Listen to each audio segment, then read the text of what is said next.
Traveler, Paimon. Kanich! Fancy meeting you here. We've actually been looking for you. I'll get straight to the point. I hear you accepted a proposal from Elder Trinidad. Oh, the, Turnfire Knight, you mean. You were still his first choice. It's just... Oh, jeez. It's not what it looks like, promise. Chill, it's cool. I only mention it because there's something you should know. And I suspect Elder Trinidad hasn't been completely forthcoming with you. His true intention is to resolve the Mountain King problem once and for all. Once and for all? You mean this'll be the last Turnfire Knight ever? That's right. He wants to use you to send the Mountain King to the Night Kingdom. To the Night Kingdom? You mean... To his death. Whoa, are you serious right now? You shouldn't go blurting out accusations like that. It could get you in trouble. Too blunt? Okay. I'll phrase it more gently. There is potentially a possibility that Elder Trinidad may be hoping that during the course of the ceremony, you kill the Mountain King dead. But that's ridiculous! He told us the Mountain King is a living symbol of your tribe's glory! And that glory comes at a price. Oh, that's right. The Mountain King is a living symbol of our glory, but even this glory comes at a price. Ah, yes, and Nana wasn't the first.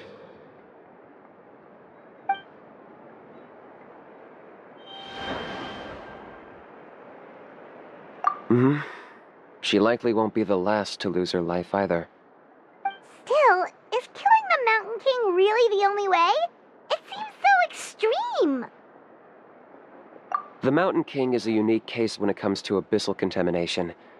It's eaten away at him for so long that it has consumed him entirely, and the damage is irreversible. That evil power has both driven him insane and kept him alive over the centuries. So, to look at it one way, once it's completely purged from his body, the Mountain King will finally be able to rest in peace. In past ceremonies, we've only purged around half of the abyssal power. This was to strike a balance, to keep him alive, but also keep him asleep. Trinidad didn't say anything about how much power he wanted us to purge, but he did say there were some more details to go over before the ceremony. Then it sounds like you'll know for sure soon enough. If he really asks us to kill the Mountain King, what should we do? I know this must come as quite a shock, so I suggest you act like you didn't hear anything for now. But would you have time to visit the chief after your meeting with Elder Trinidad? I'd like to make a deal with you. What kind of deal? One that comes at a very reasonable price. I'm sure you have plenty of other questions, but we can talk more later. Good.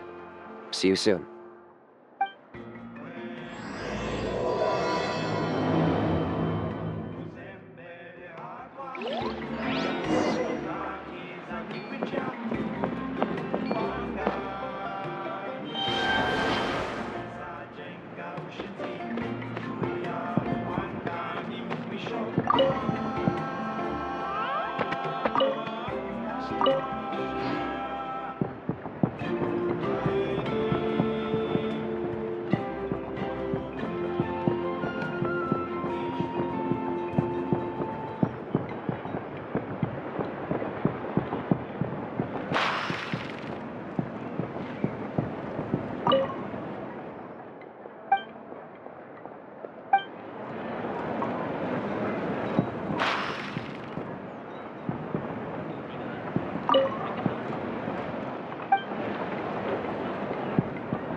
Ah, mighty Outlanders, you have returned.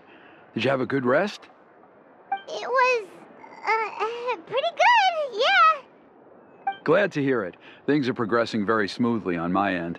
Many of the elders have heard of your heroic deeds, including the chief. They all speak very favorably of you. There are still those who insist that the ceremony should be performed by the bearer of the Malipo name. But they're just stuck in the past. We need to move with the times. Plus, Kanish doesn't want to do it anyway. Exactly. So, now, it's time for us to discuss the finer details of the ceremony. We covered the fire lighting part of the proceedings yesterday. The next part is the purification of the Mountain King. It's quite simple. You just need to use the sacred flame. We've done it plenty of times before, and it's always very routine. I'm sure you won't have any problems. One point I'd like to stress, though, is that you need to burn away as much of the abyssal energy as you possibly can. The more we dispel, the longer the Mountain King will remain asleep. Asleep, huh? Precisely. In previous years, the Flame Bearer has often been unable to dispel a sufficient amount of abyssal energy. That's the only reason why we have to perform the ceremony on a regular basis. But I understand that you have a lot of experience fighting against the Abyss, and you seem to wield the sacred flame quite effortlessly yesterday. With your help, I'm optimistic this time we can dispel all the remaining abyssal energy from the Mountain King's body, freeing us from this ever-looming threat for many years to come. Traveler?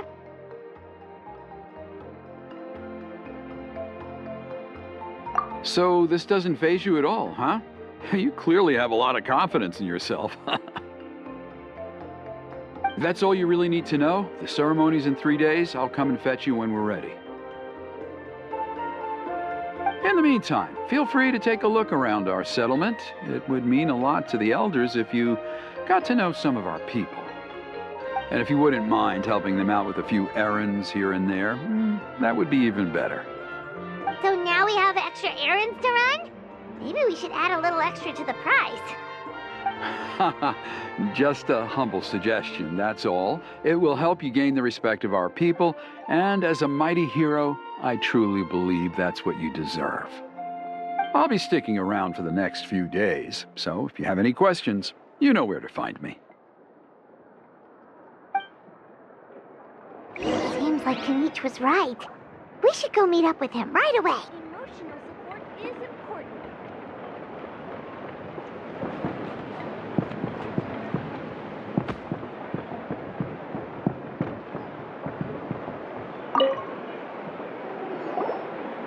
Huh, you're here.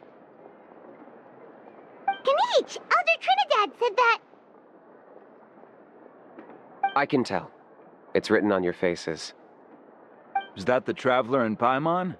Forgive me for not being there to welcome you on your arrival. That should have been my duty as chief. Hello, Chief Waina. I only heard the news from Trinidad yesterday, so I asked Kanish to invite you over for a quick chat.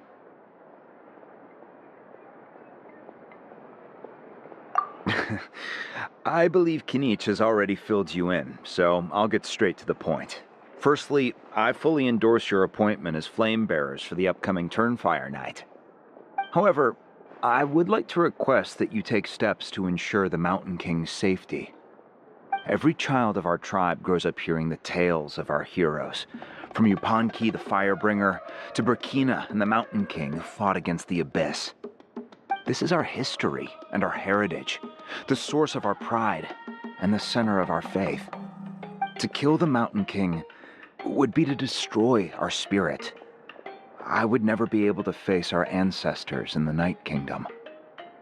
Nana's death was a great tragedy, and I do not blame Trinidad for the actions he has taken. Nevertheless, I cannot allow any harm to come to the Mountain King. The very roots of our identity are at stake. My honored guests, please give this matter your serious consideration. Perhaps there is, but despite all our attempts to contain the situation over the years, we've not found it.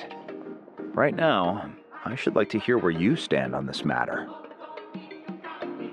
Running away won't solve anything. You just need some time to think this through, that's all. Don't worry. We'll come up with something if we put our heads together. Thank you both. There are still 3 days left before the ceremony. I hope they will bring you clarity. So, Kanich, earlier you were saying that... Let's walk and talk. I'll show you around the tribe. That works too. Paimon needs to get some air after this.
Paimon finally understands why you turned Trinidad down. You knew what he was planning, didn't you? That's why you didn't want to be the Flame Bearer this time, because it's a double-edged sword. The whole Mora thing was just a sneaky excuse. Double-edged sword is right. But my response wasn't merely an excuse. To solve this exceptional problem, an exceptional price must be paid. I'm working on it. Really? Well, come on then, let's hear it! In a moment. Didn't you have a question you were about to ask me? Oh, yeah. What was it again? Oh, right. We need to talk about Hal. He's completely unhinged. I agree that he has a problem. He needs disciplining, so I hired him a teacher. You got him a teacher? Oh, Paimon would love to see him get scolded for bad behavior. Anyway, moving on. When we ran into a Hal, he said you two were investigating some abyss thing together. Is that related to the whole Mountain King situation? Yes, that's the angle I've been working on. I'm a Saurian hunter, but I occasionally hunt the abyss too. One time I was pursuing some purple demonic dogs when I accidentally entered a hidden space. I did some research after the fact. Apparently they're known as beastly rifts, and there are many of them of all different sizes. That's where those purple dogs were coming from. So, So, if we can locate one of these beastly rifts, clear the monsters out, and move the Mountain King inside, he'd be able to continue living, but without posing a threat to the tribe. Whoa, that sounds kinda crazy. Would it really work? It's not without its risks, of course. There's a lot of unknowns in the equation. For instance, for all we know, a prolonged period inside the rift could make the Mountain King's condition worse. Still, we desperately need something like this, even just as a temporary measure. You've seen the conflict the issue is causing in our tribe for yourselves, and believe me, it's been a long time coming. The chief is adamant about keeping the Mountain King alive, whatever happens. I can understand. It's less about the Mountain King and more about preserving your culture and heritage. Yes, but on the flip side, you've got people like Elder Trinidad, who is more concerned about protecting the people he cares about now and into the future. And he has every right to take that view. It's one thing to try and preserve the last remnants of a glorious past, but making your kin pay the price for it? No one can seriously tell them that's a fair trade. You're right. There's no easy answers here. Let's leave that to one side for a moment and assume we go with your plan. How do you actually intend to find one of these beastly rifts? Because at least in our experience, the dogs open the rifts when they want to attack us, not the other way around. I think I know a way. You have any better ideas? Not at the moment, but it just feels like using the power of the Abyss for our own ends isn't gonna end well. After all, the Abyss is what turned the Mountain King into a monster in the first place. People are gonna think you've lost your marbles. If it doesn't end well, then that's the price we pay. Everything in the world comes at a price.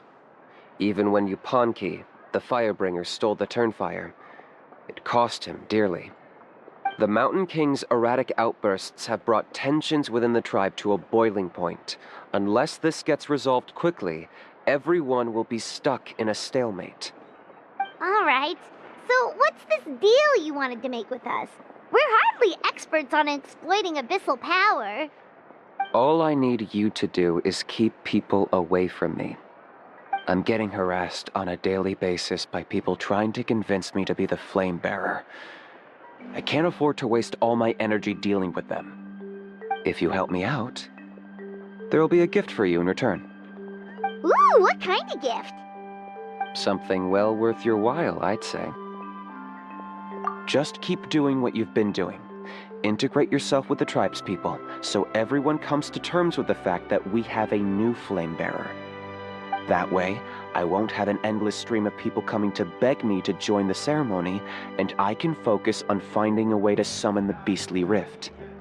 Then, when the day of the ceremony comes, we'll move the Mountain King into his new home. Still sounds pretty crazy. Even for a daredevil like you, that's dangerous. And even if it works, what if neither Chief Lina nor Elder Trinidad are happy with it? Have you thought about what you'd do then?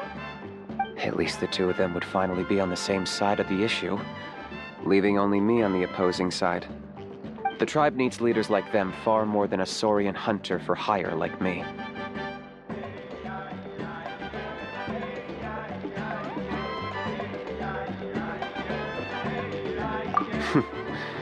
Can I take that to mean that we have a deal? For sure. And who knows? Maybe we'll come up with an even better solution to all of this in the next couple of days. Great. Well, for the next couple of days, please spend some time among the tribe and lend a hand wherever you can. I'm sure everyone will be swept off their feet when they meet our new flame bearer. Good luck to us both.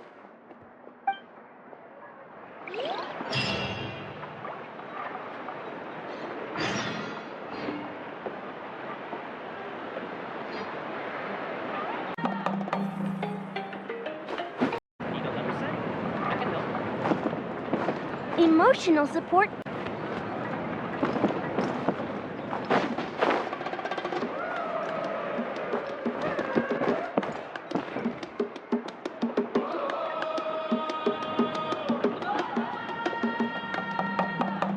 Pony, how can you call the Mountain King a monster?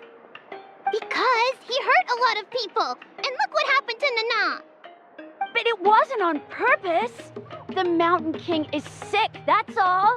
He's been hurt by the abyss. That's true. But the fact remains that he's now a threat to all of us. How can you be so harsh to someone who's sick? If you don't take back what you just said, I don't know if we can carry on being friends. Toba, Huni, what's wrong? Pony's saying nasty things about the Mountain King. It's not right. He's our hero. Once upon a time, maybe, but not anymore. Yesterday, maybe, but not anymore. Toba? Fine. I guess my dad is right. Things change, and you just have to accept it and move forward. As of today, our friendship is over. There's no going back. Oh, come on, cut it out, you two. We have some great news to tell you. The Traveler is gonna be the flame bearer for the next Turnfire Night. He's gonna do a beautiful ceremony and cure the Mountain King's illness for good. What? Really? So that's what my dad wanted to talk to you about? To be fair, from what we saw the other day, you are pretty good at climbing cliffs. Probably just as good as Kanich. Wait, speaking of Kanich, where even is that guy? Oh yeah, good question.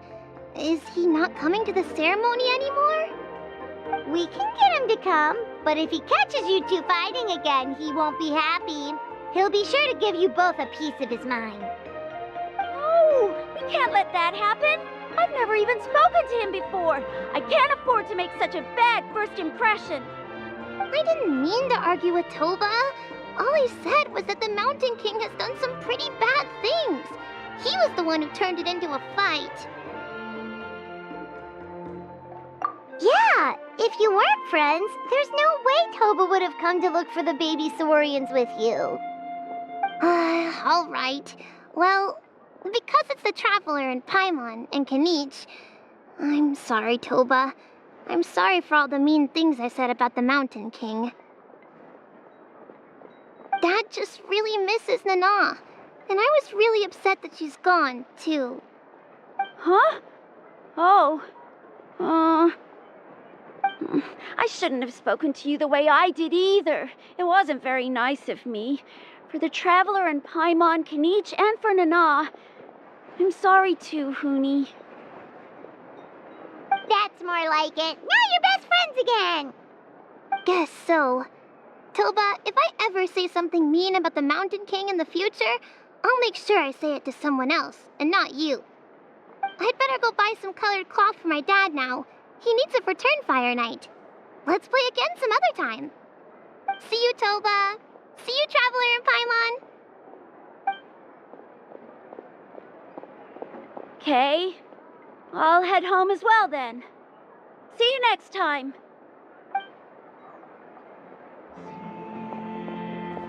Okay, take care, you two. Even though they said they're sorry, it looks like their friendship isn't as strong as it was before. Let's just hope we can solve this once and for all. Come on, let's move on.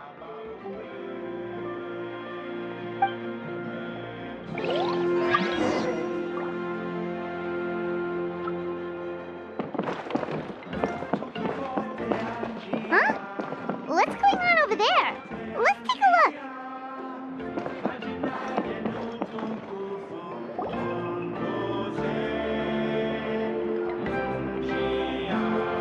Hey there! What's happening here? A rehearsal for the Turnfire Night dance. Ooh, there's a dance involved? Paimon wants to learn too! You don't know it? Ah, I guess you're not from these parts, huh? It's rare to see a new face around the tribe these days. I thought everyone would be keeping away. Why do you say that? Because of the Turnfire Night, of course. The Mountain King could wake up at any time. That's why we're holding an emergency ceremony. This isn't one of those fun and games festivals. For outsiders, it might even be a little dangerous. Well, did you know that the flame bearer this time is actually gonna be an outsider? Oh, I did hear about that. It's a first for sure. I would have loved to meet them in person. What? Oh, it's you? Man, oh man. Well, this is a nice surprise. It's funny. I was just thinking that I'll probably miss out on meeting the new flame bearer since I'm not taking part this time around. Then suddenly, there you are. Must be my lucky day. You're not taking part in the Turnfire Night? How come? You're not an outsider too, are you? You must be joking. Watch this.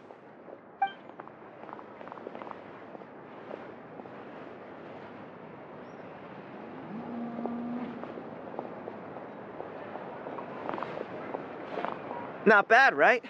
Yeah, I'm considered one of the better-looking guys who dances beneath the pillars of the sacred flame. Been doing it a few years. Always gets the ladies out to watch. Oh, very impressive. So why'd you quit? Well, I feel like the whole Mountain King situation is getting more and more precarious. It's just not safe here anymore. One of our elders' Saurian companions even lost her life not long ago. The question is, what are we going to do about this in the long term? But our leaders don't have any answers for us. They're probably too busy fighting about it amongst themselves. The way things are going, it's only a matter of time before it gets violent. So I figured, you know what? Now's as good a time as any to get away for a little while. Go do some exploring. You look a little disappointed.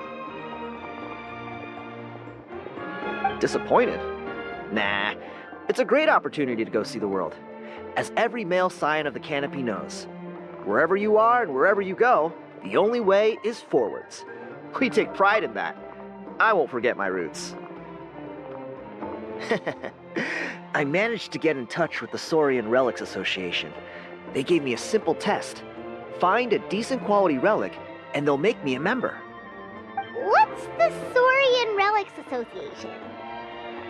You've never heard of it? It's a group of amateur history enthusiasts who do research on the ancient Saurian era. They're all about collecting relics and remnants from that age. Speaking of which, the guy who was Flamebearer before you, I've heard that his Saurian buddy comes from that time. A how? A how's a relic from an ancient Saurian civilization? Oh, yeah, him. So you know those two already, huh? Then, do you know how they met? It was deep inside some mysterious ruin, and they signed a contract there. The association folks say that the kind of contract usually comes with a huge hidden cost. Really? That sounds ominous. Who knows? But if it's true, Kanich can probably handle it. He knows what he's doing with weighing up contracts and costs and stuff. I doubt he'd make a contract that doesn't benefit him. Strangely enough, I actually happened upon a strange mural a while back, and it looked to me like it was depicting a Saurian and a human involved in some kind of Saurian-era contract ritual. Oh, does that count as a relic then? You bet it does. I was all ready to go take a picture of it and use it as my entry ticket to the association. But after all the abyssal activity recently, I heard that area's been overrun by monsters. The best laid plans, huh? I'll just have to wait and see if things improve. Or... you look like you know your way around a fight. I don't suppose there's any chance you'd be able to help? If all you need to get is a picture, that should be pretty achievable, right? The Traveler deals with monsters all the time. It's a piece of cake. Wait, you're seriously gonna help me out? Come on, it's no big deal. Compared to some of the things we've been roped into before, this is nothing. Pyro Archon above, you two have hearts of gold, you know that? You're the kind of people who could dive into the Turnfire deep in the bowels of the Night Kingdom, and it wouldn't burn a single hair off your head.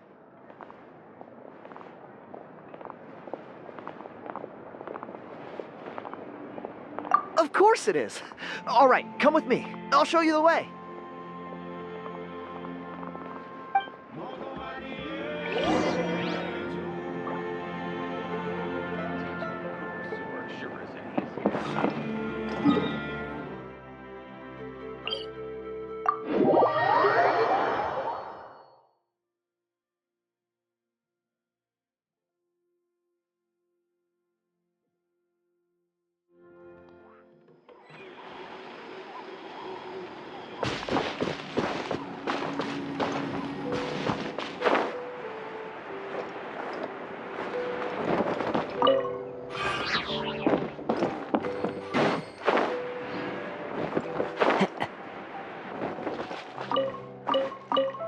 Time to go.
There it is. It's inside these ruins. As you can see, the place is crawling with monsters. Alrighty then. Stay back and take cover, Tiago. This could get dangerous. We'll take care of them. Great minds think alike. I'm not about to cramp your style.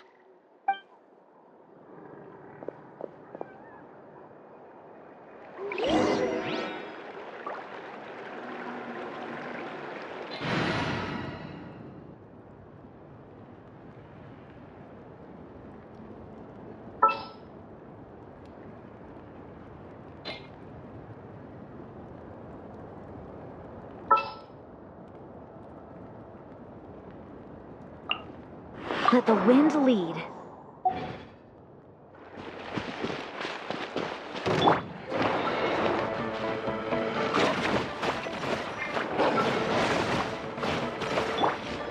Reconstitute!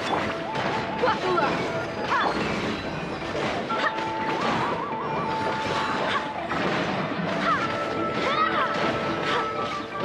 Ha!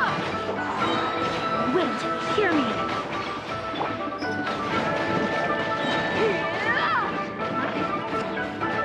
You're dead meat!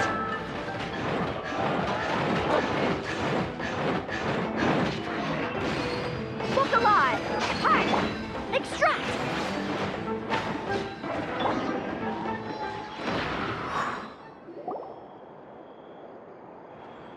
Whew. That should be the last of them. It's a good thing Tiago had the sense to stay in his hiding place, or things could have gotten really hairy for him. Hey, look! That's gotta be it, right? Definitely looks like a mural.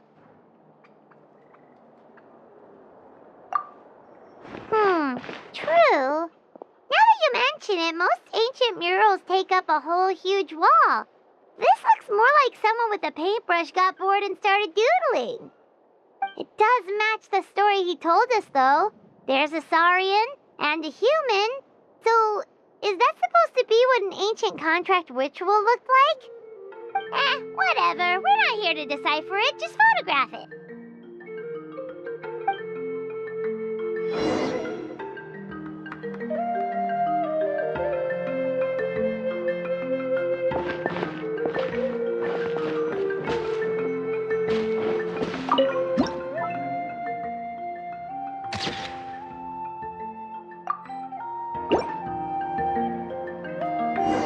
That's a wrap. Let's take it back to Tiago.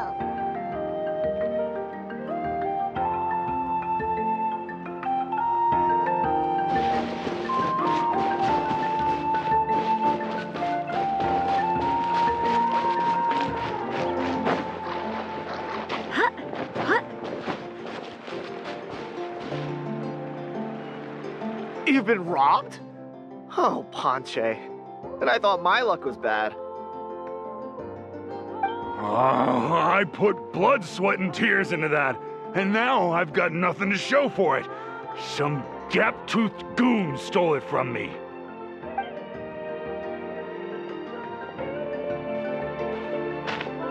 Tiago, is this the picture you were looking for? Let me take a look. Yep, that's the one. Pyro Archon above, you two are superhumans. Hey, Ponche, come and say hi to these guys. They're gonna be the new flame bearers, and they're tough as nails. Wait, are you the Traveler and Paimon? Huh? You already know each other? I don't think so. My nephew Toba's been telling everyone about you. He says you're crazy strong, super friendly, that you helped him out, and that you're gonna be our flame bearers this Turnfire night. Oh, so you're Toba's uncle. Great to meet you, sir.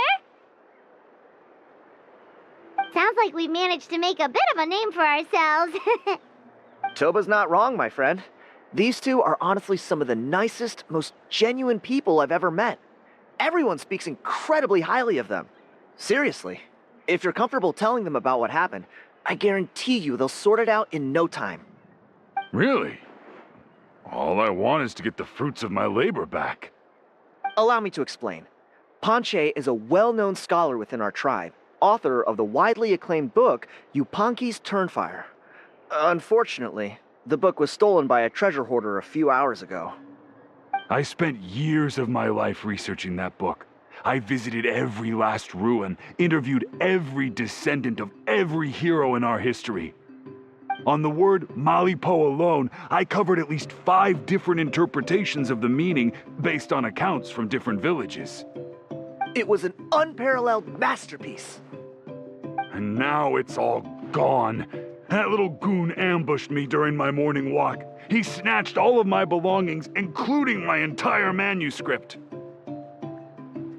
That book was everything to him. It's like they robbed him of his soul when they took it. Look at him.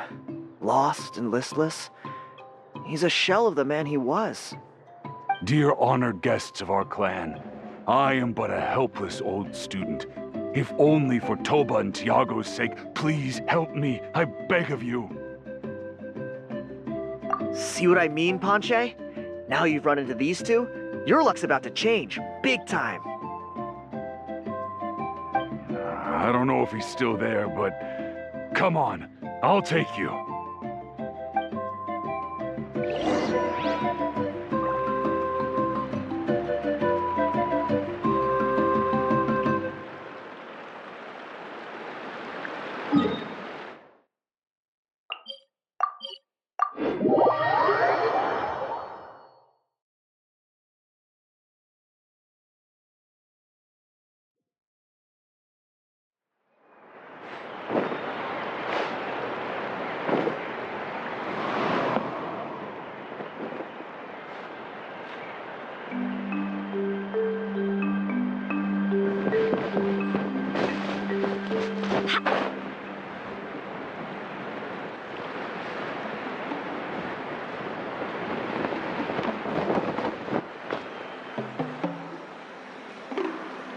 Hey! You thieving rat! Give me my things back! What do you want now, you old bum? God, you're a waste of space. Prepare to get shoved butt first into a tree hollow. Oh, what's this? Brought a little bodyguard with you, huh? All right, let's see what you've got. Watch this! Eat dirt, suckers!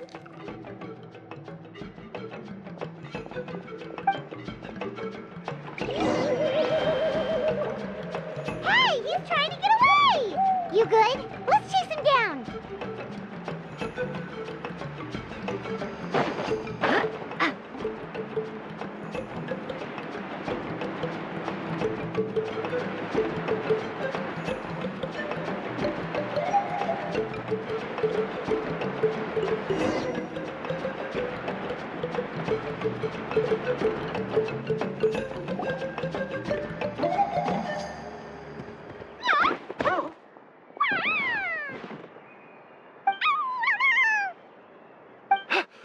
Where did these Yupanqui come from?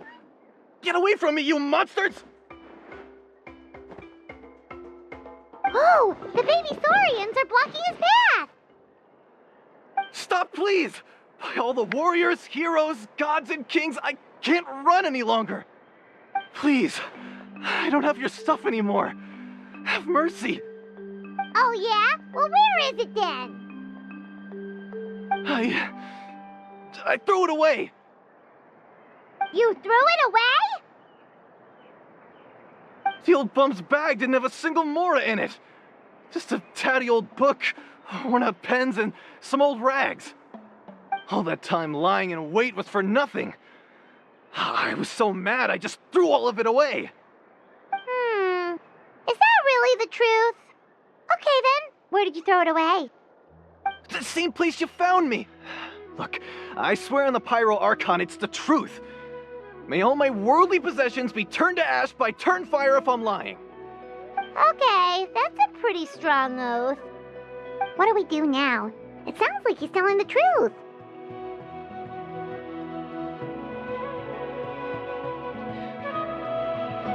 Right. Let's hope nobody gets to the book before we do. We'll never get it back then.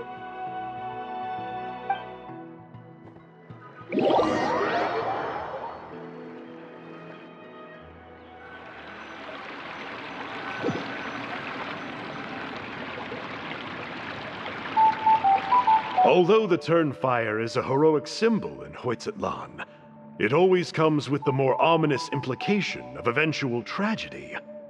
This holds true for all bearers of this ancient name in recorded history.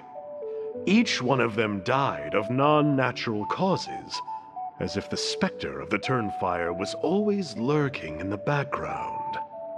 This appears to suggest the existence of some higher power that is always watching the name-bearer, examining their actions, and eventually demanding payment in return. None can escape this payment, unless, perhaps, they could honestly swear by Turnfire to never make a single mistake in their entire life. Yupanqui's Turnfire. What an incredible work on ancient name philology. I can't believe it was just lying there for me to take. Let me see, the author is Panche. Nice. A gentleman and a scholar. Silence, book muncher. The great Kahula will suffer your droning voice no longer. Do you truly find no joy at all in perusing such rich historical records? Joy? What joy is there in this pointless drivel? Well, it makes a pretty shocking prediction. Every bearer of the ancient name Malipo eventually meets a grisly end. Maybe that's the price you pay for the name that means price? What? You're saying Kenichi will die a violent death? So I'll finally get to take over his body? When will that glorious day arrive? The great Kahula demands to know! Wow, you are just irredeemable, aren't you? An agent of chaos down to the core. You make us Abyss Order folks look like saints in comparison. Silence, maggot! To presume that anyone compares your kind with the great Kahula is sheer vanity. And if that day ever comes, oh, your doom will soon follow. You don't need to lecture me about Doomsday. Here's what I know, based on countless historical texts. All civilizations will be reduced to rubble by the passage of time. From ancient kingdoms, to heavenly thrones, to worlds beyond, there are no exceptions. But from the ruins of every civilization, the dust will rise and never settle, thus transcending the confines of time. That dust is what we call a civilization's spirit. And you, great Kahul Ahau, are one such speck of dust from a bygone age. I've paid dearly for the chance to observe you up close. Now, let me take a good look at you. We'll see whether any memories of that age still remain inside you.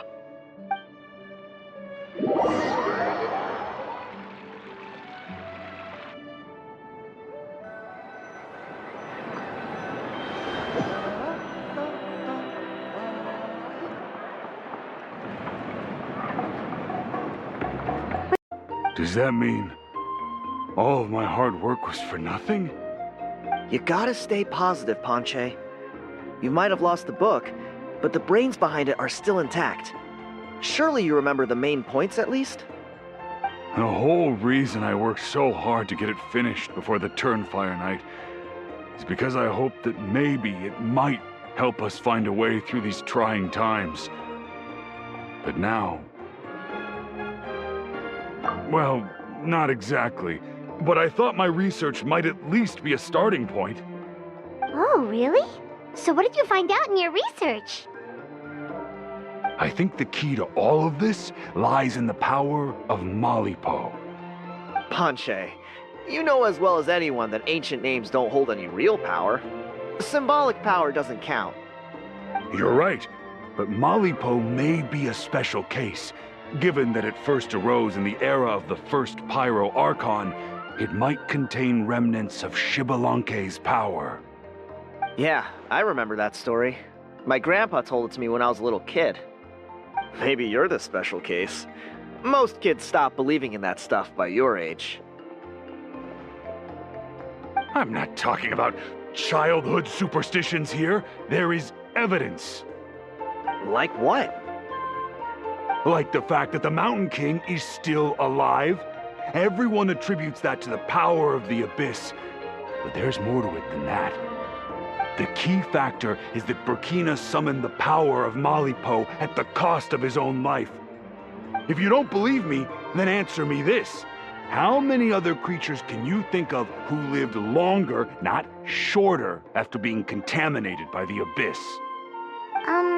Traveler, different situation but similar idea. Doesn't this remind you of the hilly...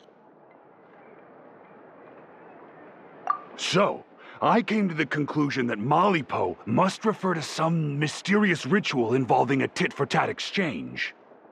It began with the first Pyro Archon, fell with the Grand Alliance, then was buried in the Night Kingdom, and now it awaits the call of its new bearer. Hey. Sorry to interrupt, Panche, but you seem to be getting a little overexcited. I'm sorry. I was originally planning on presenting my findings to Kinich. I'd hoped he would be attending the upcoming ceremony. Sounds to me like you dreamed up one fanciful theory to support another. Kinich, what are you doing here? I more or less finished what I was doing, so I came to have a quick catch-up. Now a good time? Kinich! I'm onto something.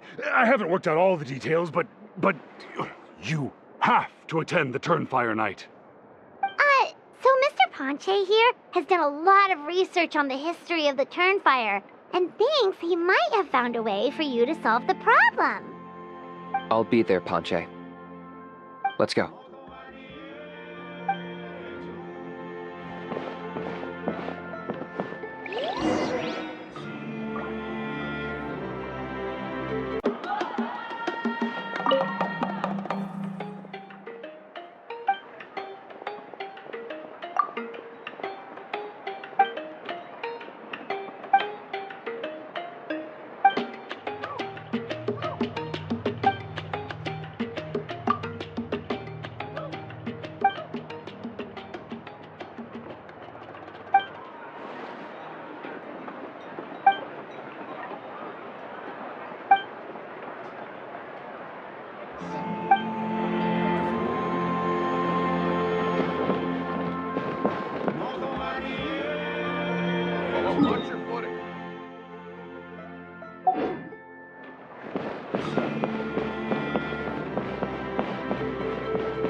Here will do.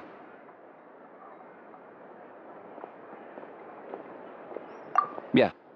I'd like your help giving it a trial run tomorrow. If that works, we have our plan come Turnfire night. Sounds like you're not considering Ponche's idea. You heard him. He hasn't worked out the details yet. We need a more practical solution with concrete steps to follow. Yet? Are you saying you think he might actually be onto something? I think it's possible, based on something I know about the war 500 years ago. Burkina didn't fall to the abyss. He was killed by the Mountain King in an episode of madness. In his final moments, Burkina made the fateful decision to not fight back, and instead pass his blood and power on to the Mountain King. Maybe he thought the Mountain King was stronger than him, and more valuable to the tribe. Or maybe it was just out of loyalty to his friend. Either way, I can believe the Turnfire was involved. Whether you think his sacrifice triggered it, or his fate was sealed from the moment he took the Malipo name, it makes sense to me. How can you drop these truth bombs with such a straight face? This is what I've gleaned from my many interactions with the Mountain King. His mind is so disordered. It took some time to piece it all together. The story Elder Trinidad told you was the more palatable version of events. The truth is even darker. The Mountain King's mind isn't just disordered. He is suffering and feels great shame. I believe he wants to be put out of his misery. What? Then what should we do? Should we grant him his wish?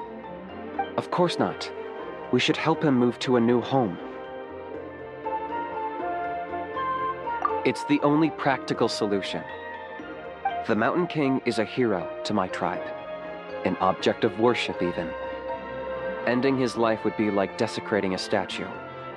Still, he's been the cause of multiple disasters, and we can't afford to have any more. Ugh.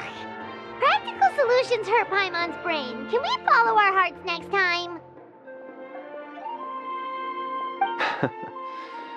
Then let's break for the day. I've already found a suitable venue for tomorrow.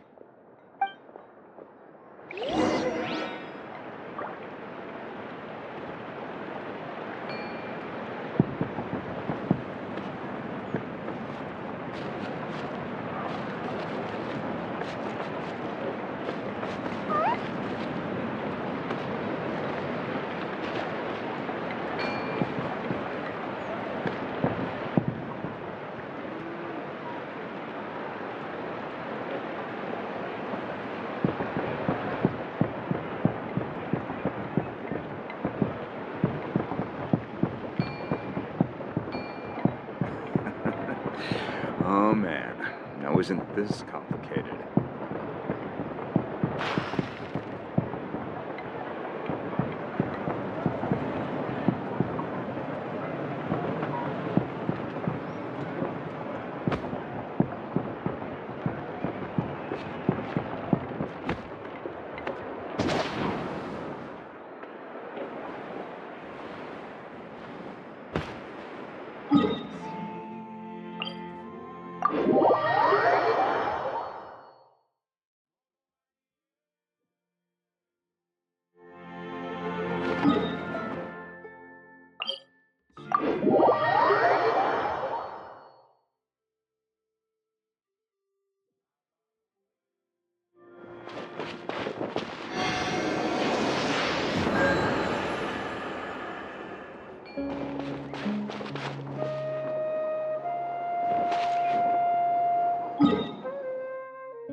soil all muddy and soft, so you've gotta be even more careful than usual when you're mining.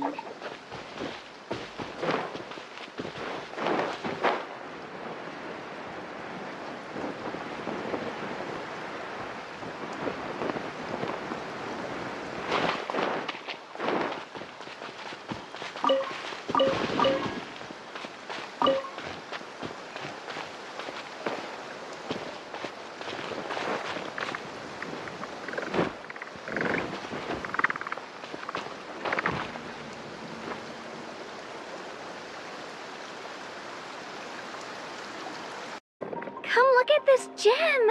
When you hold it...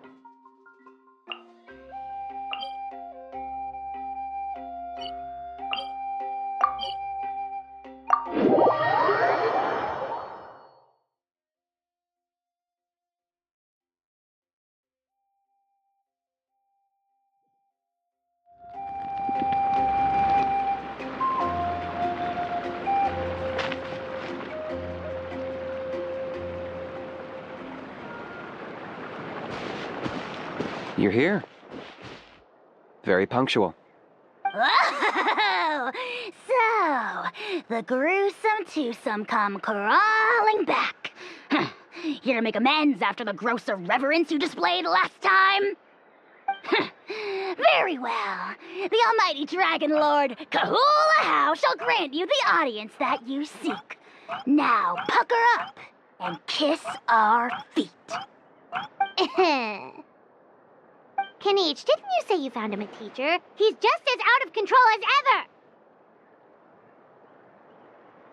ever! Hey!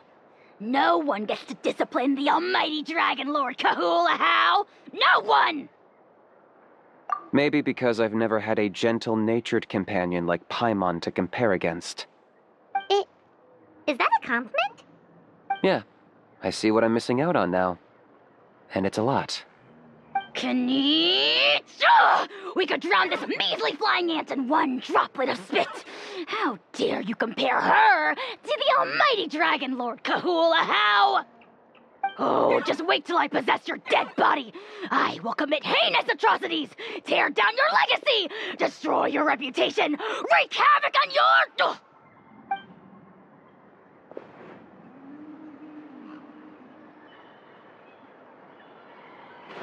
Traveler, Paimon, let's get down to business.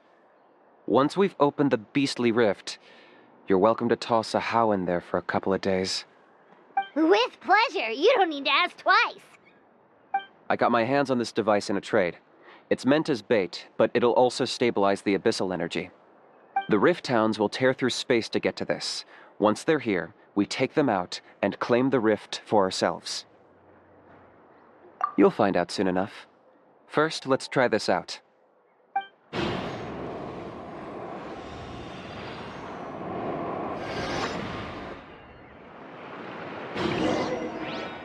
They'll tear you to pieces given half the chance, so be careful. Let her rip!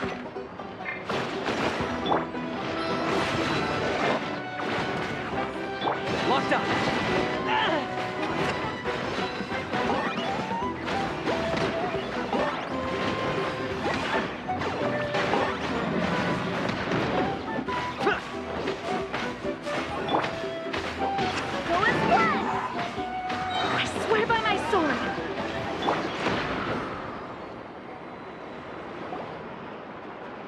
Uh-oh.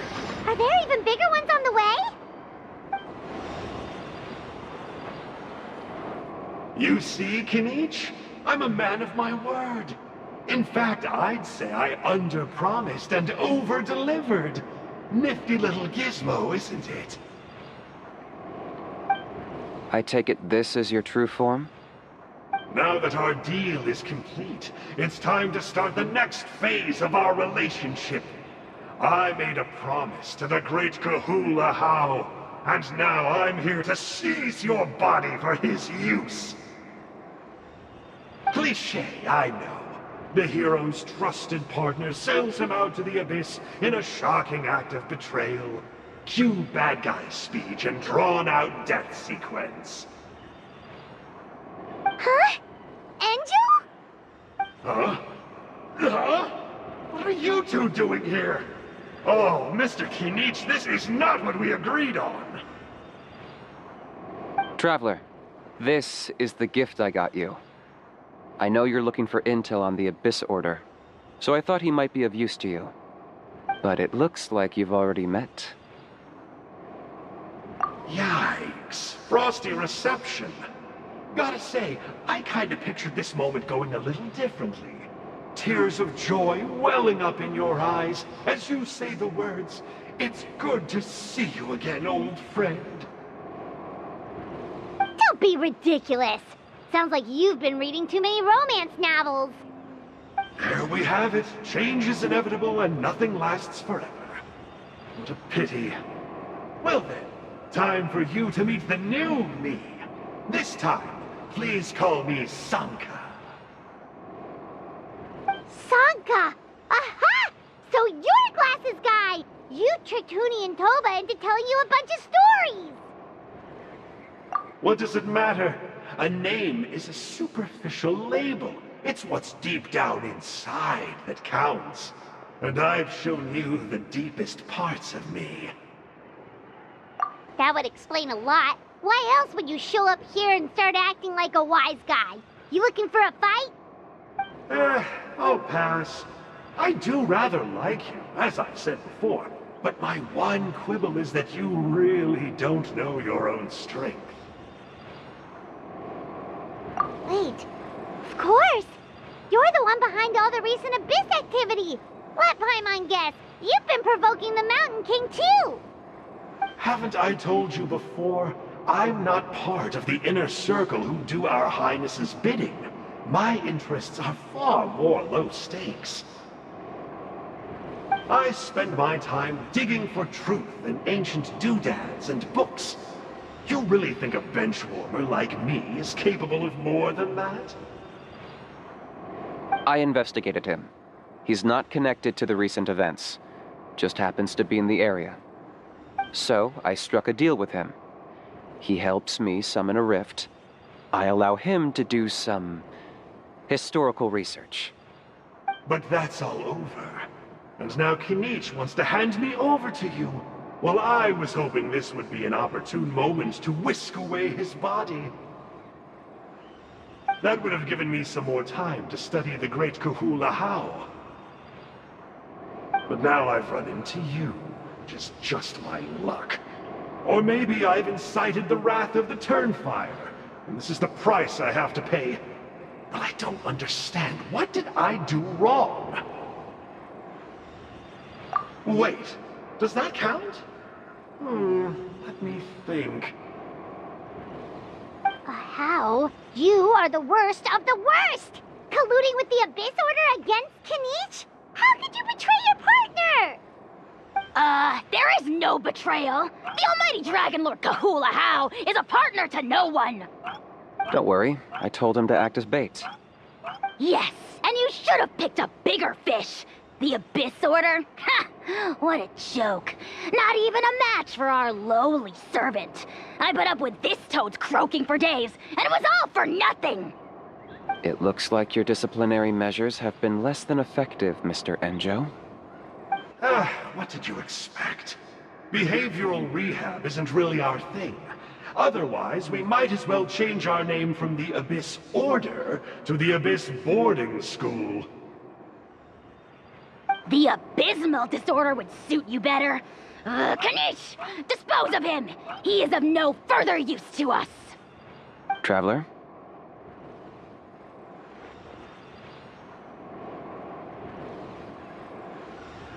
You see, this is why I like you. Still, you shouldn't underestimate me just because I'm a lowly clerk. I could never beat you in a straight-up fight. But when it comes to running away, I won't lose to anyone! Do me a favor, and remember how fast I disappear! Maybe then you'll show me a little respect next time. Darn! He got away again! Couldn't you have stopped him? It's all right. He's not worth our time and energy. Besides, it seems like he's in debt to a lot of people. I'm sure they'll keep him busy. If you say so. Still, Paimon's kind of surprised that you actually struck a deal with someone from the Abyss Order. To borrow that guy's words, names are superficial labels.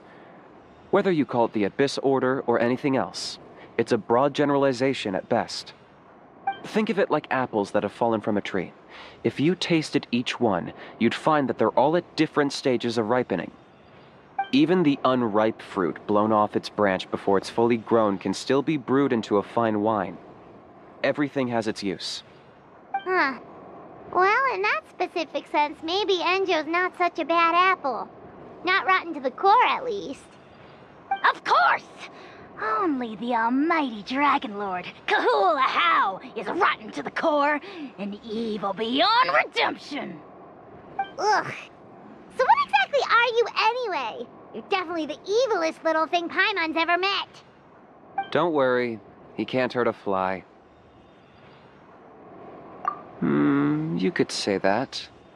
Paimon heard that those kinds of contracts might come with a terrible cost attached. Is that true?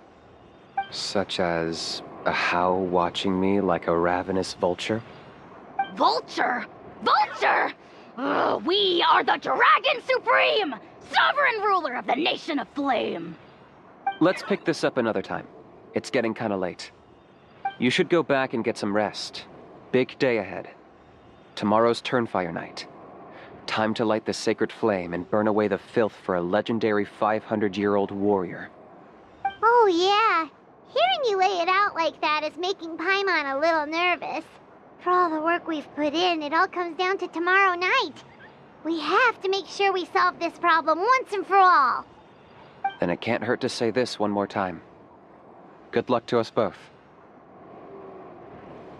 See you tomorrow.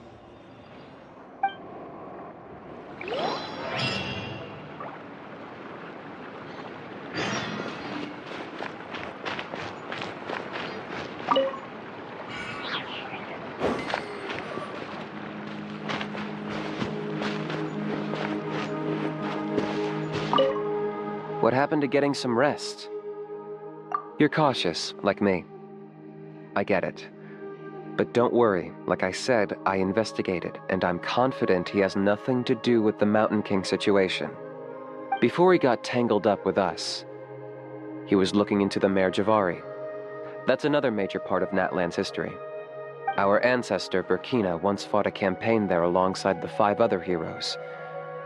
But it's not such an easy place to get to these days. That's about all I know, though. I have yet to take a job that involves the Mare Javari.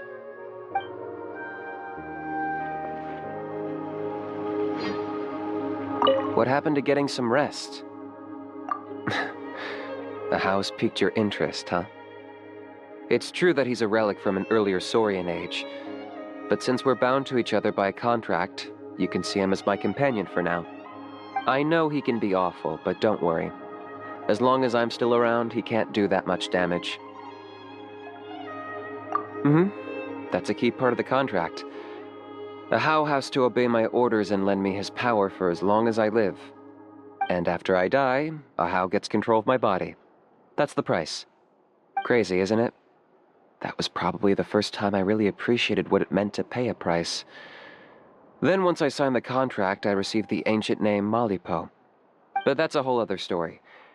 We can get into it another time if you're interested.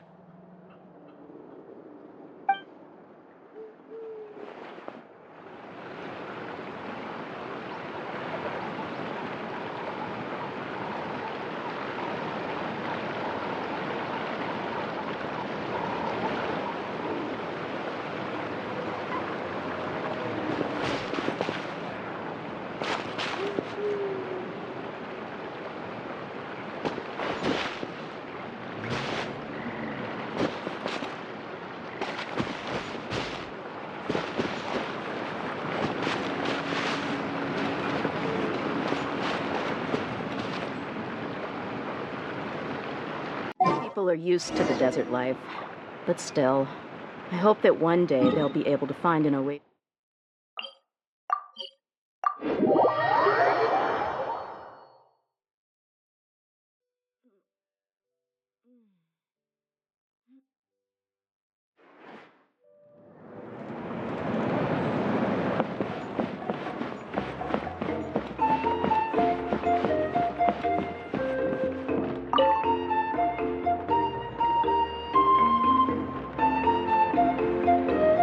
At long last, you're back. I hear you've done much for our people these last few days. Everyone has nothing but praise for you. Many young people have heard the rumors, too. They're all eager to meet our new flame bearer. Well, they won't have to wait for long. It's almost time for the ceremony. We really hope we can resolve the Mountain King situation quickly and smoothly. Seems like a lot of people have been worrying about it, huh? Well, it's nearly time. So, if you're ready, then follow me to the ceremony site.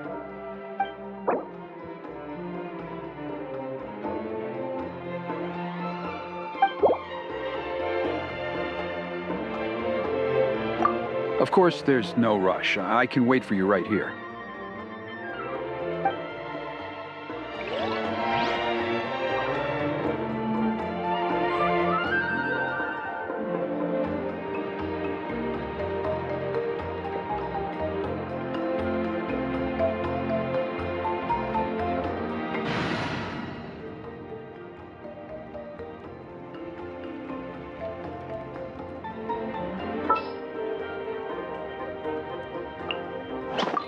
Gonna be epic.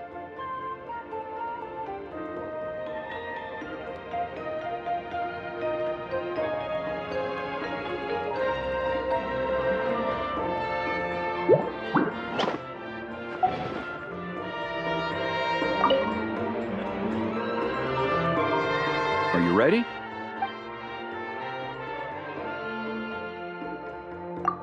Off we go!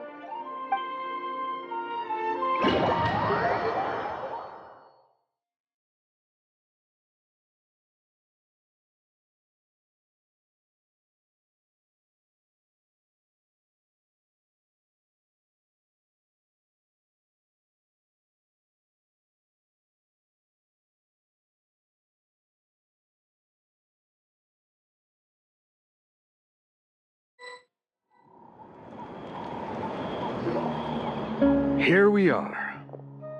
Our honored guests have arrived. I have heard much about your fine work over the past few days. I hope you'll allow us to thank you properly after tonight's ceremony. Don't worry about it. Getting this huge venue ready must have been a huge task. No need to make extra work for yourselves on our account. Oh, if it means getting the Mountain King issue resolved, no cost is too great to bear. A resolution will come in due course, but every great fire starts as a tiny spark. We must take it one step at a time. No one would disagree with you if that were possible, Chief, but it's been far too long since we've seen a real step forward. Look around you. Can't you see how our numbers have dwindled since the last Turnfire night? The ceremony was arranged on short notice. Many are away from home and could not make it back in time. That may be so, but still. Good evening, Traveler in Paimon. Kanichi! Not a moment too soon. Chief Wayna, Elder Trinidad, could you give us a minute? I'd like to give the Traveler a few pointers as the previous flame bearer. Very well, but make it quick. Let me know when you're done and we will begin the ceremony. Let's step to the side. Has anyone gone over the key steps of the ceremony with you yet?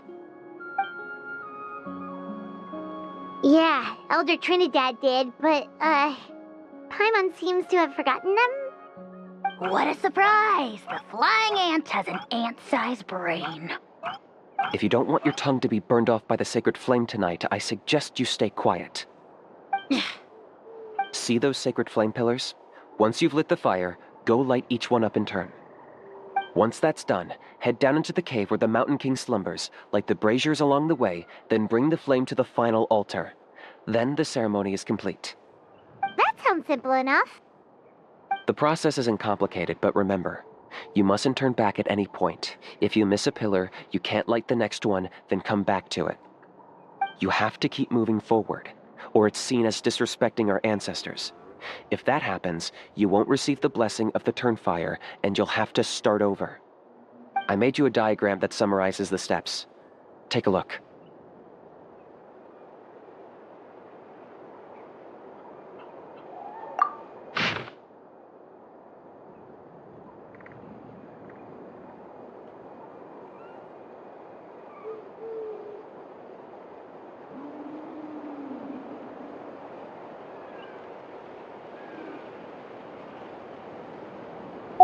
So that's our part. What about you?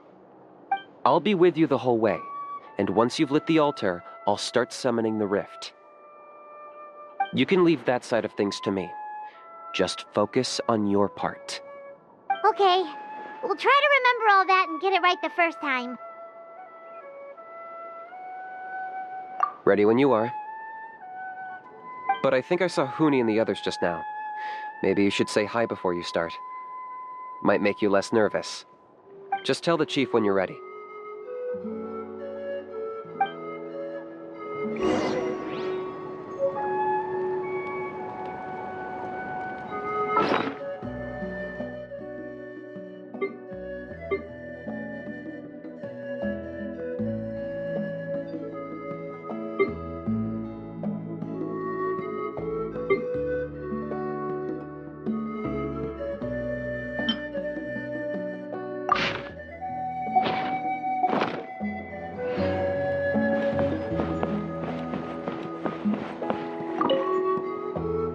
Mr. Traveler, you're finally here!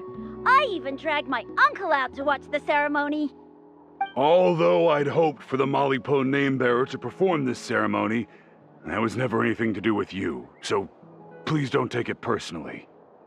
I got thinking last night, and I realized if the lesson of Malipo is to look forwards, then I should accept that my book is gone and start anew. Besides, I'll have even more to write about this time, given this will be our first Turnfire ceremony featuring a flame-bearer from another land. I'll be taking detailed notes. Good luck, Mr. Traveler. You got this.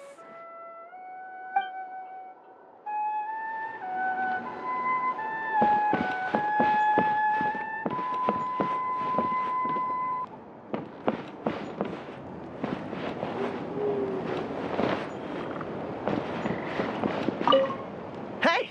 Bet you're surprised to see me. Didn't think I'd be coming, did you?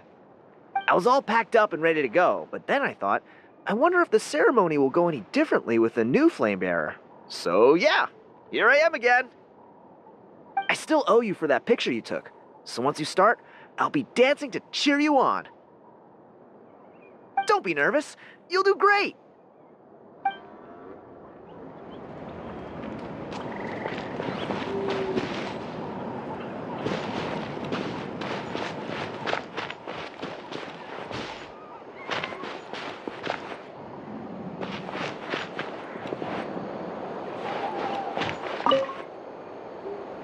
Mr. Traveler, you look so cool today! You're gonna make sure the Mountain King never threatens us again, right? I believe in you. I'll be cheering you on the whole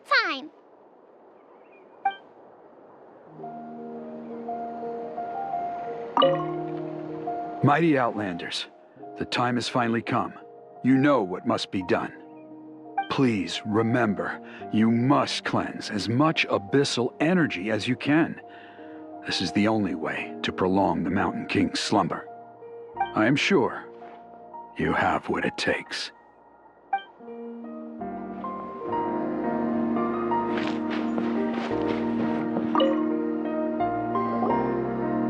How are you doing? Is all in order?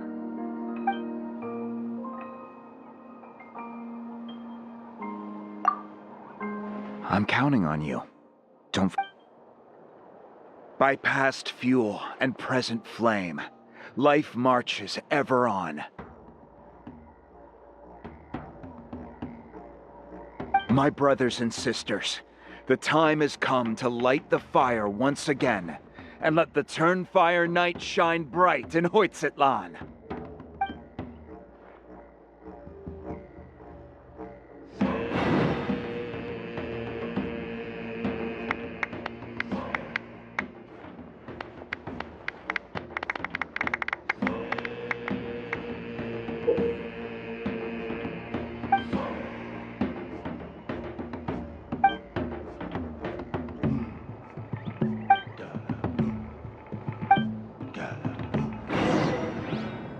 Go get the sacred flame.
It's not gonna work.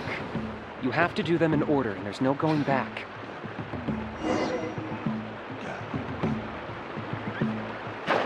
Go get the sacred flame.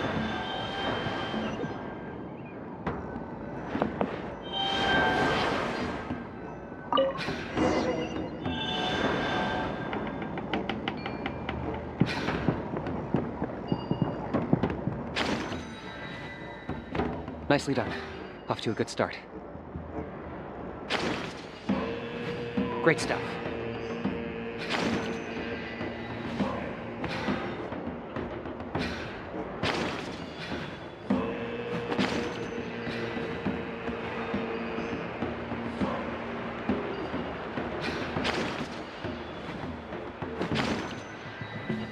You're over halfway. Keep it up.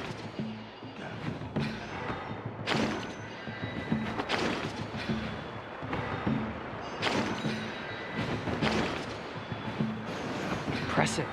Just one more to go. Come on, one last push. The final sacred flame pillar is up ahead.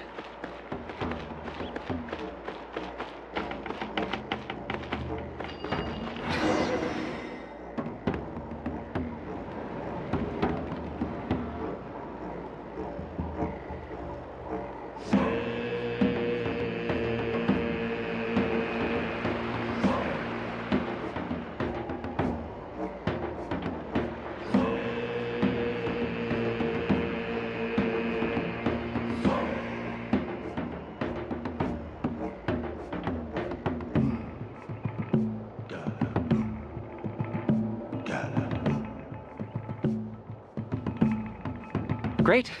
All the pillars are alight. Next, it's down into the canyon and head for the Mountain King's cave.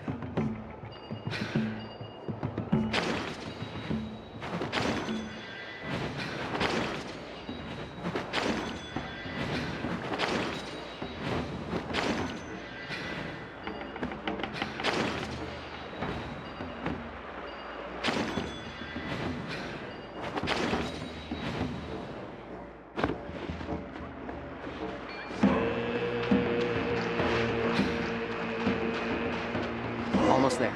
The cave is just up ahead.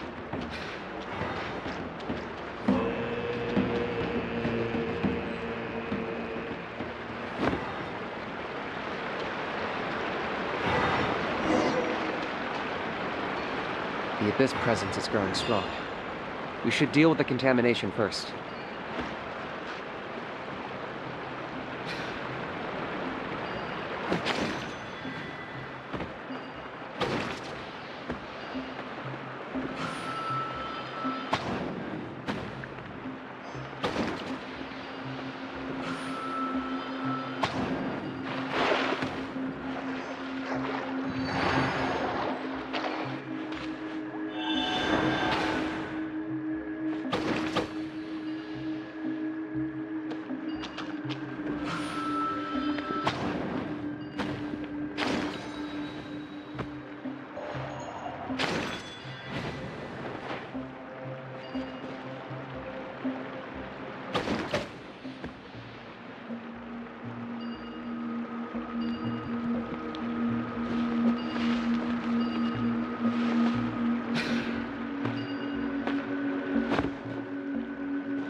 There's the altar of the sacred flame. Remember, light up the torches around it first.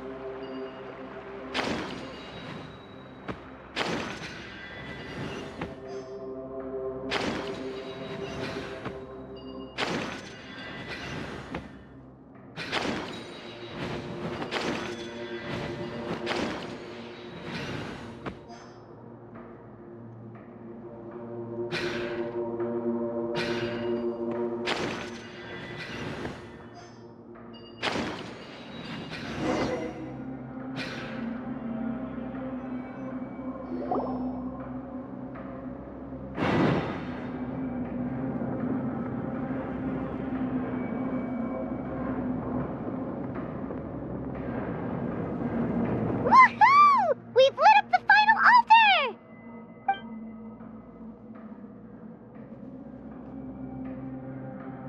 That's the Mountain King up ahead, right? That's him. Kangamato, king of the Yumkasaurs from 500 years ago. He's very powerful. Paimon can tell. He's huge. Let's tread carefully. We don't want to wake him up. You've made it at last. You did even better than I expected. Traveler, now comes the final and most important step of the ceremony. Please use the power of the sacred flame to cleanse the Mountain King of abyssal filth. There's no need this time. Hmm? Such strong abyssal power. What is that thing? Kinich, what is the meaning of this?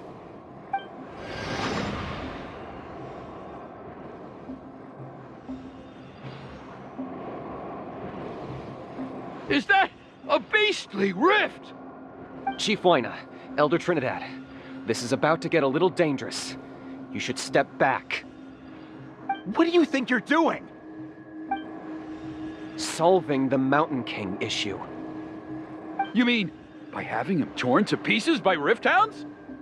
No, stop! We can't let that happen! Foolish Locust! Can't you see? We're trying to shove your Locust King into the beastly rift! But... I'm sorry, Chief Waina and Elder Trinidad. This is the only way. Can you promise me that no harm will come to the Mountain King? I can't guarantee it, but I'm fairly confident. Traveler, this is not what we agreed on. You must cleanse the Mountain King of every last trace of abyssal contamination. Okay, I see what this is. You've been in cahoots this whole time!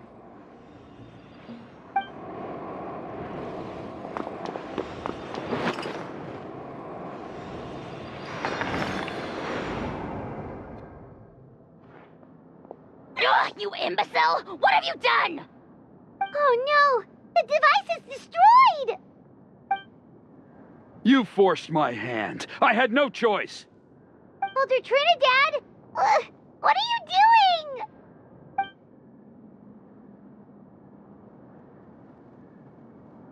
No! The Mountain King is waking up! He will cause even more casualties! Everyone, out! Now!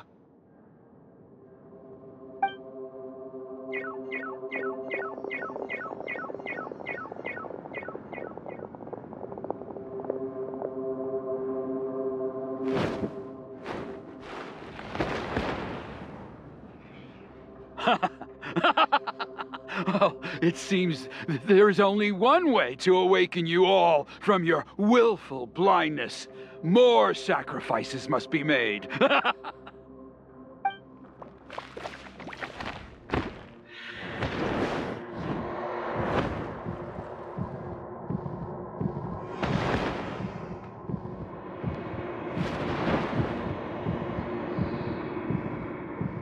Take me, O Mountain King! Take me as your next sacrifice!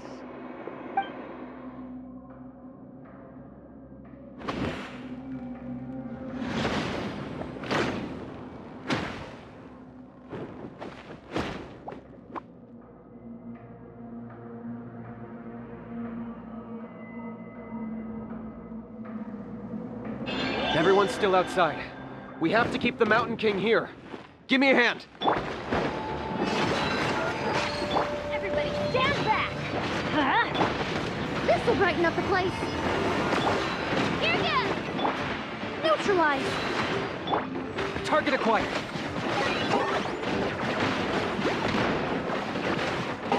Watch out for the fruits he's spitting out. You can use those against him.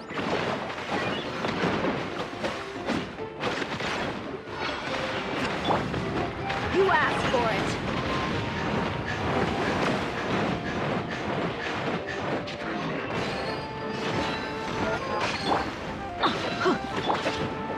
Shabam! I'm going in. I got him cornered.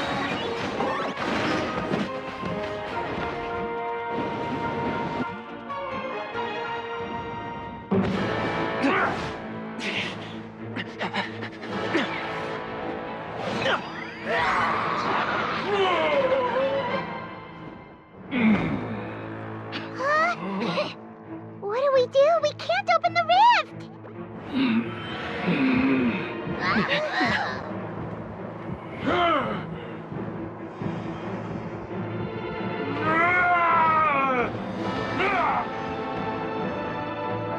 Kill me! Put an end to Hoyt's shame!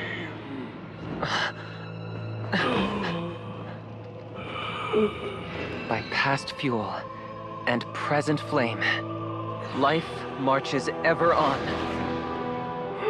Oh, Burkina, I must atone.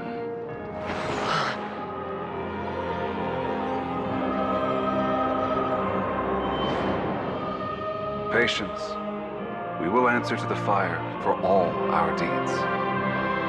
Even if one day I fall behind, never look back. Keep moving forward, as we are now.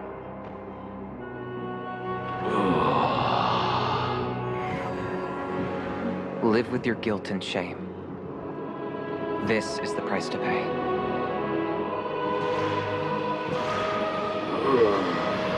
Heir to the Turnfire, please use my ruined vessel to train the heroes of the future. The will of Kangamato will march ever on, till the abyss is stamped out.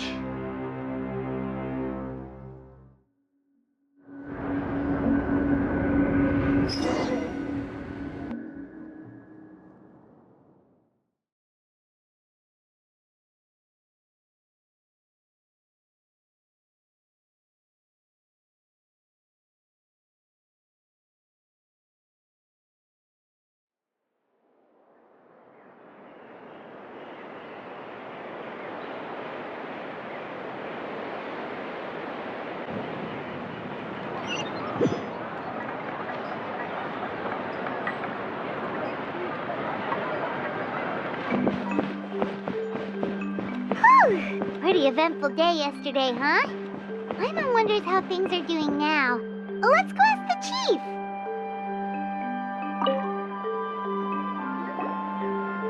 Traveler, you've come at just the right time. I have some good news for you. Trinidad's condition is stabilized. He suffered burns on much of his body, but we believe he'll survive. Guess that's the best news we could hope for. Paimon has to ask, is everyone in your tribe such a risk-taker? First Kinich, then Elder Trinidad? Is this the scions of the Canopy's adventurous spirit in action? We're simply not afraid to charge ahead into the unknown. He's fine. Don't worry. He's gone to check on the Mountain King. Something most mysterious has happened. After the incident yesterday, a transparent shell is formed around the Mountain King's body. We don't understand the mechanism behind it, but the shell appears to insulate him against the influence of abyssal power. It is somewhat akin to a scab, in that it stops the abyssal energy within him from bleeding out, while also preventing further abyssal energy from seeping in and infecting him. We've never seen anything like it. The tribe's most senior elders believe it was caused when he was burned by the sacred flame, similar to the way burned wood becomes charcoal. I think their theory makes sense. After all, we've never thrown the Mountain King directly into the sacred flame before. Wow. So it's made a barrier against abyssal energy? That's a good thing, right? It's practically a miracle from what we've seen of it so far. It means that the Mountain King's level of abyssal energy is now stable. No longer will we need to perform an annual cleansing ceremony. Wow, that's amazing! I know what you're thinking. The young people in the tribe are already speculating that yesterday's ceremony was a Turnfire night like none other in our history. Because you and Kinich, you summoned the very flame that appears in our ancient legends. A great transparent ball of fire. And that fire is what saved the Mountain King. Whoa! So that was the real Turnfire? I may be the chief of this tribe, but I've only ever known the Turnfire as a concept in our legends. I cannot answer that question. If anyone can answer it, I suspect it would be the bearer of the Malipo name. He is in the Mountain King's cave as we speak. Ah, so Kinich then. Why don't we go see how he's doing?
Hey yourselves. You two doing okay after yesterday? We were gonna ask you the same question. You scared Paimon half to death when you rushed into the fire. Sorry, I couldn't just stand and watch the Mountain King get burned alive.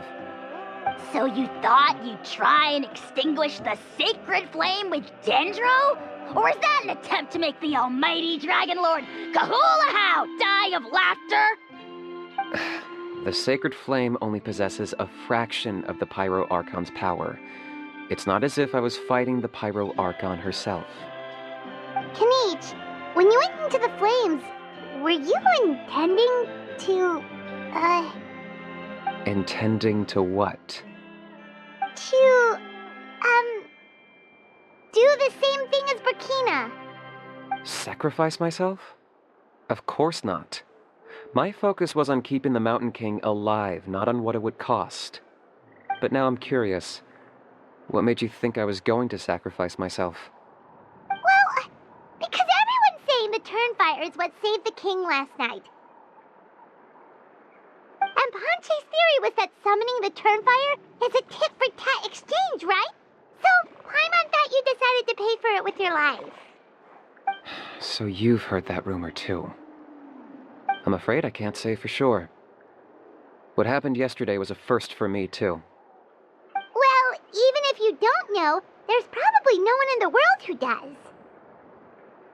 What I would say is, if that really was the power of the Turnfire, I'd sooner believe that the Mountain King summoned it himself. The Mountain King? Then, what price did he pay? The core meaning of price is not atonement or compensation, but what you're willing to give up in order to obtain what you want. It's easy to die for your sins. Much harder to live with the guilt and keep on going. In the end, the Mountain King chose the latter option. For Burkina and for the tribe. That's the price he paid. Alright, so how King doing now? Health-wise, there's nothing to worry about. He'll enter a fighting stance whenever we set foot in his territory. But his attacks are gentler now and not as crazed as before. Like he said yesterday, he just intends to be a sparring partner for people to practice with. Yeah, I tried communicating with him again, but he didn't respond. We dare say that Locust King has well and truly lost its mind. The lights are on, but nobody is home. Its body remains fighting fit thanks to the perverse power of the Abyss, but time has been less kind to its soul. It was ground to a pulp long ago. But we saw him come back to his senses yesterday. That was merely one last burst of brain activity before it croaked. As you humans would say, it went out with a bang. Oh, come on! Stop being such a doomer. Paimon bets the Mountain King has finally let go of the tragedies of the past now, and is focusing on moving forward. That's why he doesn't have time to chat with us. He's too busy thinking about the future. Well, at least it means my fellow tribespeople can move forward now, too. Thank you for your help, Traveler. I owe you one. Yeah, that's right. You caught Enjo for us, remember? But he ended up being completely useless. It's not a fair trade if you lost out. That's on him. It's not your fault he's useless. Besides, we're friends now. You don't know us anything. Friends? But your friendship is an even more valuable gift. I can't in good conscience accept it for free. So promise me, if you need anything in the future, you'll come to me. For you, I'll do anything.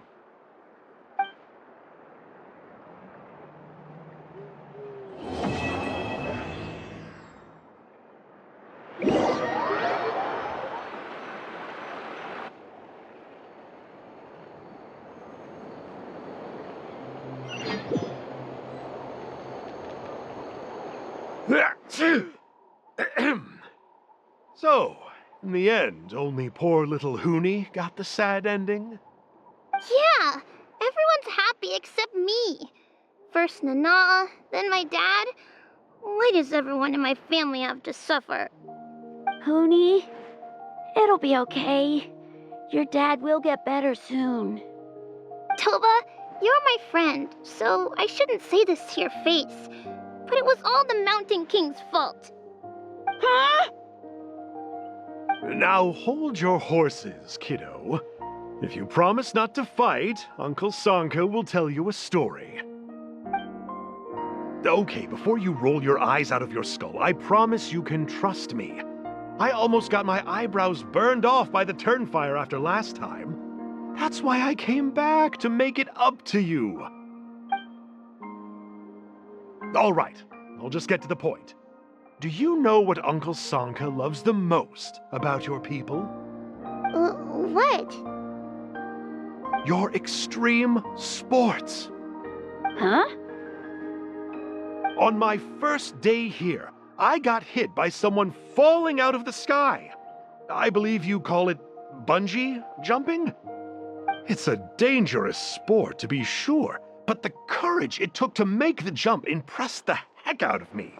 So, I introduced myself to the jumper, we made friends, and I even helped treat her wounds. Oh, such a nice friend. Of course.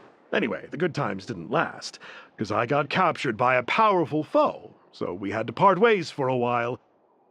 In the hands of the enemy, I was scorned, scolded, and nearly given away as a gift. Oh, it was so humiliating. A horrible experience to look back on. Why does Uncle Sanka always have to suffer, I thought.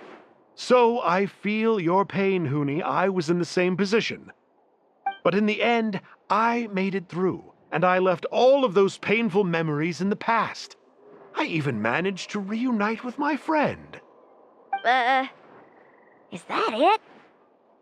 The moral of the story is to look forward in life, right? Yeah, we've heard that one millions of times. Sorry, Uncle Sanka, but you're not cut out to be a teacher. Very smart, Huni, but not quite smart enough. What I'm trying to tell you is that after I reunited with my friend, I found her injuries were all healed, but she really missed her family. So, I thought you might like to see her too. She's right behind you. Turn around and see. Another trick about not turning back? I'm not falling for that one again. Huh?